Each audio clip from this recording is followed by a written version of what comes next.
Hello दोस्तों, स्वागत है आप सभी का हमारे YouTube channel depth study with Ashish में। दोस्तों, ये जो वीडियो है झारखंड बोर्ड के क्लास 12 के बच्चों के लिए है जिनका भी राजनीतिक विज्ञान अर्थात पॉलिटिकल साइंस सब्जेक्ट है। इस वीडियो में मैं जो है पॉलिटिकल साइंस का मोस्ट इंपॉर्टेंट 3 मार्क्स वाले सब्जेक्टिव क्वेश्चंस कराने वाला हूं, जो कि दोस्तों आपके एग्जाम के लिए वेरी वेरी इंपॉर्टेंट है। दोस्तों, ये जो है पार्ट 2 है। इससे पहले मैंने जो है पार्ट 1 ऑलरेडी कंप्लीट करा दिया है, जिसमें दोस्तों मैंने जो है मोस्ट इंपॉर्टेंट 3 मार्क्स वाले क्वेश्चंस को डिस्कस कर चुका हूं। यदि आपने नहीं देखा है तो लिंक आपको डिस्क्रिप्शन में मिल जाएगा। और साथ साथ दोस्तों मैंने जो है 5 MCQ वीडियो अपलोड कर दिया हूं, जो कि मोस्ट इंपॉर्टेंट है। यदि आपने नहीं देखा है तो आप जाके देख सकते हैं। चलिए दोस्तों शुरू करते हैं। आज का सबसे पहला प्रश्न देखते हैं। सबसे पहला प्रश्न है कि सित्युत क्या होती है।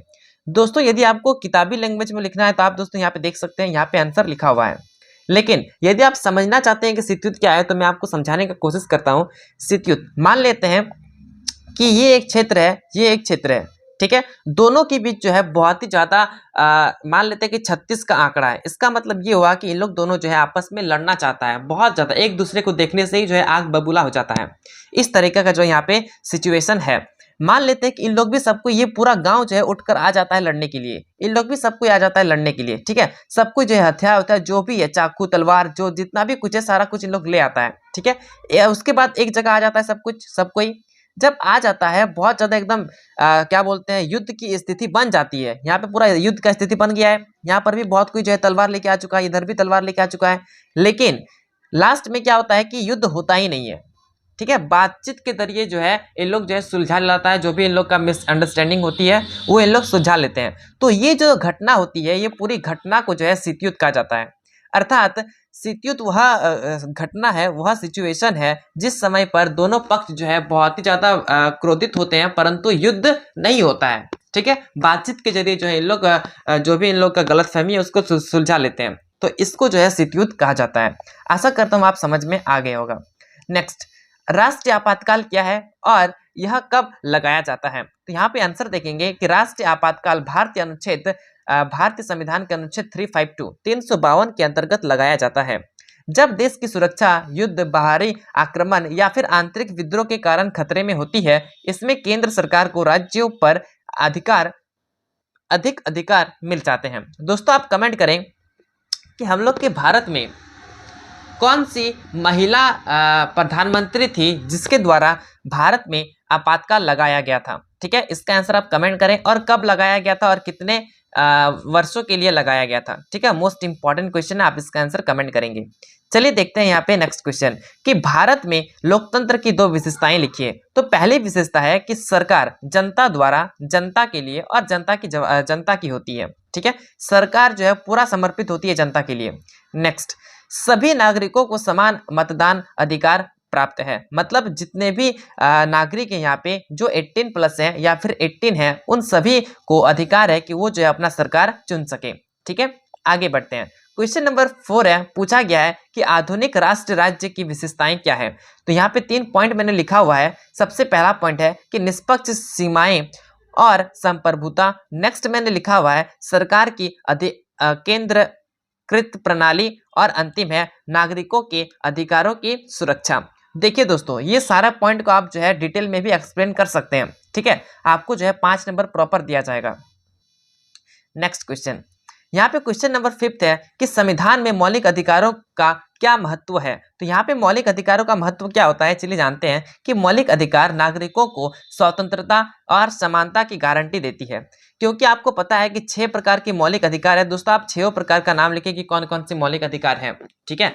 तो वो सारा अधिकार जो है, यदि अधिकार ही नहीं रहेगा मनुष्य के पास तो वो कोई भी कार्य को विदाउट हिचकिचाहट नहीं कर सकता है, ठीक है। यदि आप सड़क पर चल रहे हैं, यदि आप किसी भी दुकान में जा रहे हैं तो वो सारा आपका अधिकार है, तभी आप जा पा रहे हैं। बिना अधिकार के आप कुछ भी नहीं कर सकते हैं, ठीक है। तो ये चीज आप मोस्ट इंपॉर्टेंट है।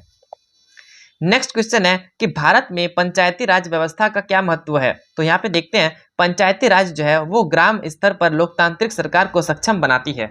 यह स्थानीय विकास और जन भागीदारी और आत्मनिर्भरता को बढ़ावा देती है।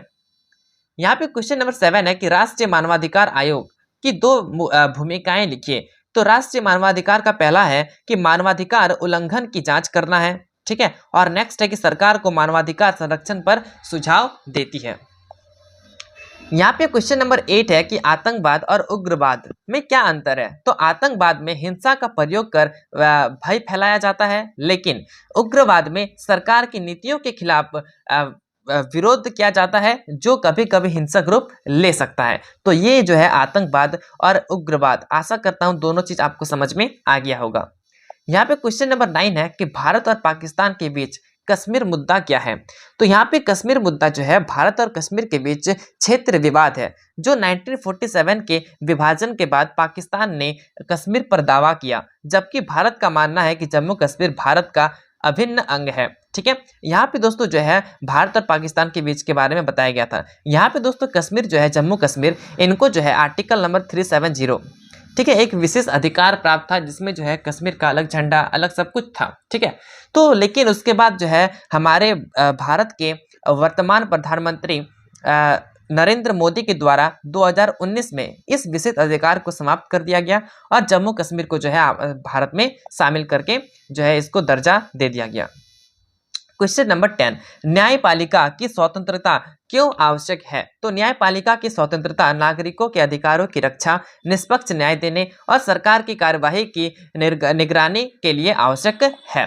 क्वेश्चन नंबर 11 है कि भारत में जाति व्यवस्था की 2 विशेषताएं लिखिए। तो सबसे पहली विशेषता है कि जाति जन्म पर आधारित होती है, और क्वेश्चन नंबर नेक्स्ट पॉइंट है कि यह सामाजिक विभाजन और पैसे पर आधारित होती है। यहाँ पे क्वेश्चन नंबर 12 है, पूछा गया है कि संयुक्त राष्ट्र सुरक्षा परिषद की भूमिका क्या है। तो संयुक्त राष्ट्र सुरक्षा परिषद अंतर्राष्ट्रीय शांति और सुरक्षा बनाए रखने के लिए जिम्मेदार निभाती है, और यह शांति स्थापना मिशन संचालित करती है और संघर्षों के समाधान के लिए कदम उठाती है। आगे बढ़ते हैं, क्वेश्चन नंबर 13 पूछा गया है कि भारत में चुनावी सुधारों की आवश्यकता क्यों है। तो यहाँ पे देखेंगे आंसर कि चुनावी सुधार लोकतंत्र को मजबूत बनाने, भ्रष्टाचार रोकने और निष्पक्ष चुनाव प्रक्रिया सुनिश्चित करने के लिए आवश्यक होती है। यहाँ पे क्वेश्चन नंबर 14 है कि भूमंडलीकरण के भारत पर 2 प्रभाव लिखिए। भूमंडलीकरण मैंने आपको थोड़ा देर पहले ही बताया था पार्ट 1 में। भूमंडलीकरण मतलब होता है वैश्वीकरण, वैश्वीकरण मतलब होता है प्रवाह, अर्थात किसी भी चीज का एक जगह से दूसरी जगह जाना। तो यहाँ पे पहला पॉइंट में है कि विदेशी निवेश और व्यापार में वृद्धि हुई है भूमंडली के कारण। और नेक्स्ट है भारतीय संस्कृति पर पश्चिमी का प्रभाव हुआ है। ठीक है, आप देखते होंगे कि अभी का मौसम में हम लोग जो है बहुत सारे अलग अलग चीजें खाते हैं, ठीक है, जो कि पश्चिमी का देन है। क्वेश्चन नंबर 15 है, पूछा गया है कि भारतीय संसद की 2 विशेषताएं लिखिए। तो पहली विशेषता है कि ये जो है द्विसदनीय प्रणाली पर आधारित है, जैसे कि पहला है लोकसभा और दूसरा है राज्यसभा। और यहाँ पे नेक्स्ट पॉइंट मैंने लिखा हुआ है कि यह कानून निर्माण की सर्वोच्च संस्था है। दोस्तों यदि आप पॉलिटिकल साइंस के स्टूडेंट हैं तो आपको जो है संविधान के बारे में डिटेल से नॉलेज होनी चाहिए। ठीक है, संसद के बारे में आपको पता होना चाहिए, सारा चीज आपको जो है याद होना चाहिए, पता होना चाहिए, तभी आप एक पॉलिटिकल साइंस के स्टूडेंट कहलाएंगे। तो दोस्तों ये रहा आपका most important 15 very important 3 marks वाले क्वेश्चंस, जो कि आपके एग्जाम के लिए वेरी इंपॉर्टेंट थे। दोस्तों अपने मित्रों में इस वीडियो को शेयर कीजिए, ताकि हर एक बच्चा जो है अच्छे से पढ़ सके और अपना रिजल्ट बहुत ही बेहतरीन कर सके। ठीक है, चलिए दोस्तों मिलते हैं नेक्स्ट वीडियो में नेक्स्ट 5 नंबर वाले प्रश्न के साथ। तब तक के लिए जय हिंद, जय भारत।